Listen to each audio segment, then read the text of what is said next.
Hello， 大家好，我係 2base 嘅阿彤。今次咧呢條片咧就係2019年嘅第一條片啦，咁就會整啲比較有意頭嘅嘢啦。咁其實上次咧有整過鳳梨酥啦，但係好可惜嘅係咧喺焗嘅過程入邊咧佢哋都變晒啦，所以今次咧就再接再厲啦，嘗試下整其他酥嘅。咁今次就係整紅豆酥啦。咁因為之前都有整到紅豆餡啦，咁所以咧亦都會用個紅豆餡咧嚟作為今次嘅餡料啦。今次就係會整日本嘅達摩啦，咁因為達摩喺日本咧都有一個好好嘅意思嘅。咁同埋嚟緊咧就係豬年啦，咁就會整一個豬嘅造型嘅。咁今次嘅主角咧就係整鬆弛熊噶啦。咁我哋就快啲開始啦，去片。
咁呢個咧就係今次嘅製成品啦。咁因為喺焗嘅過程中咧發生啲意外，咁就成盤跌咗，其實都差唔多有一半咧都係唔用得嘅，即係爛咗啦。咁咧好彩整翻落嚟嘅咧都好正常。今次呢個造型其實都好可愛啊，好中意啊。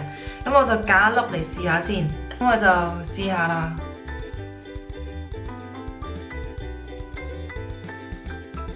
咁食落去咧，佢個味道其實唔算太甜嘅，因為其實我有特登喺個皮度減咗糖啦，同埋本身個餡咧我都整得冇咁甜嘅，所以食起嚟個甜度咧係完全唔會過甜啦，係好適中啦。今次嘅造型咧就係超級成功啦，完全同我想象中嘅一樣啦。可能因為今次個餡料比較硬淨啦，所以焗完咧佢個形咧仲係 keep 到，仲係好脹卜卜，唔會扁晒嘅。今次嘅設計都有參考翻本身鬆弛熊有出過類似嘅公仔啦，咁啊當中做咗啲改變啦，令到佢比較容易嘅。今次真係超級成功啦！我真係勁開心，因為真係唔想再整多幾次啦已經。今日嘅片咧就嚟到呢一度啦。咁如果大家中意咧，就記得 like 啦，同埋訂閱我嘅 channel 啦。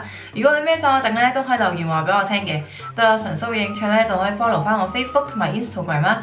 咁今集我食譜亦都即時 update 咗去 Android 手機 app 啦 ，2by 食譜入邊嘅。咁大家記得 down 嚟睇啦。咁我哋就下條片再見啦，拜拜。